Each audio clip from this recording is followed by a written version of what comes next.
Well, what a busy week for Apple. And I'm just gonna let y'all know, this iPad Air refresh is something serious. Well, kind of. The new M3 iPad Air is here, and let's just get right to it. The first thing you know is it comes in a brand new 13-inch model with the M3, and to me, this is more than just a spec bump. This is a lifestyle change that Apple has put into the iPad Air, which I've actually grown to love, and something that I usually give to people who are trying to get into the Apple ecosystem or kind of want an iPad that is powerful but don't want to spend the money that they do for a Pro. It comes in 128 gigabytes base, which is jumped from the 64 of the M2 iPad Air. But also, my impressions is it has a premium feel. It looks good. I've held it in my hand a couple times, and to me, it's very similar to an iPad Pro just from the outside looking in. Now, design-wise, the iPad Air keeps its slim, lightweight feel, which is appropriate for the name, the iPad Air. Also, the colors are just special. I'm so glad Apple finally, keeps doing some bold colors. They give it a little spring with the lavender, sky blue. You have your simple gray, but hey, that is now part of the iPad Air staple is the colors, the lightweight, the portability, the in-between of whether to do high-powered things with light editing, as well as your normal day-to-day surfing, watching movies, listening to music, taking notes. But there are also a couple important things that came to the brand new iPad Air. One of them has to be landscape on here with Face ID, which is, I love center stage, and I think it's one of the best things because the iPad is supposed to be used in landscape more times than just your normal vertical. However, being able to have that landscape is perfect, but Apple also allowed us to keep Touch ID on the iPad Air as well, which is the only thing that has both ways of unlocking. I mean, it's pretty remarkable how Apple decided to do it for the iPad Air, but that's also something that we have been glamoring for on the iPhone as well as the iPad Pro, and maybe it'll come to the Mac. I can see that because those currently do have Touch ID, but again, a dub for Apple for keeping Touch ID with the iPad Air. The iPad will also have its Retina LCD display with it, giving it those bright colors that look beautiful. But one of the things that is missing with this, and I don't understand why, is the 120 hertz Pro Motion display with this. Yes, I know it says Pro Motion and we have an iPad Pro with that, but for $599, I don't see why we can't have that. And we're in 2025 Apple. That's just maybe me nitpicking, but again, the LCD with the Retina display still looks great, has peak brightness in it. But hey, can we get Pro Motion? But outside of that, your normal people won't really notice the difference. So turning it on right out the box is going to look beautiful. It's going to look great. So, I mean, overall display is solid. So of course, where is the value with an iPad like this?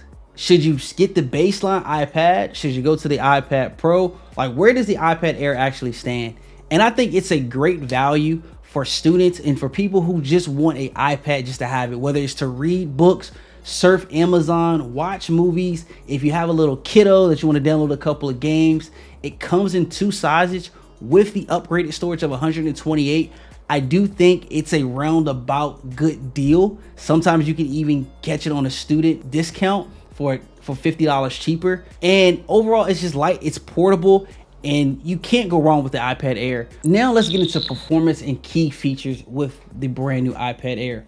Of course, the M3, and the biggest thing is going to be supporting is Apple Intelligence. Now, I understand Apple Intelligence has been wildly iffy at best. I don't want to call it a failure because there are some things that work, but overall, with what we were promised at WWDC last year, and over half of those things are not currently working or in progress to be coming soon, I have to give it an iffy. But with the iPad, it's going to be able to do some Siri, your summarize of messages and mail, which I think will be one of the most important things, as I use my iPad to check emails, take notes, etc. So it also, as I mentioned, will be able to do some lightweight editing like Lightroom, Adobe Photoshop. Maybe you want to do some CapCut, nothing too intensive, but I have done some editing on the iPad Air, and for the most part with the pencil, it looks smooth and no issues whatsoever. So I really do think you can get away with quite a bit on this iPad Air without having to promote to the Pro.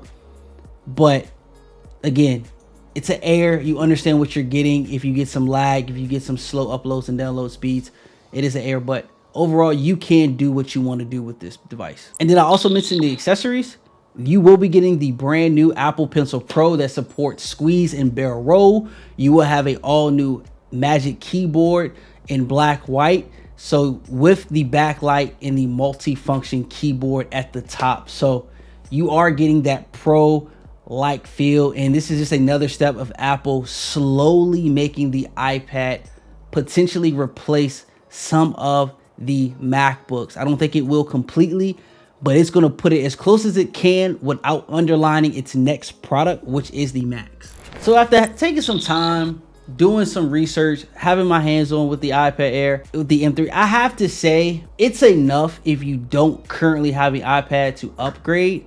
If you have a M2, I don't really see the need of upgrading to this device. Apple does this thing of updating their M chips every year.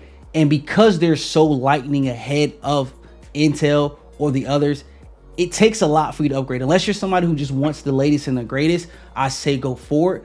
But if you really want something for a difference and you want to save some money and really trying to understand the best value, which I'm here to provide, I do think the iPad Air with the M3 chip, if you have a M1, is definitely upgradable. If you have an M2, I maybe hold off and just use your best judgment.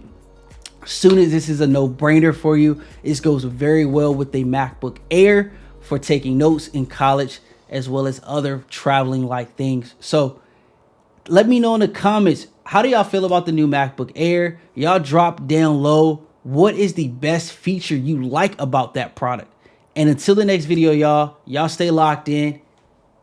Peace.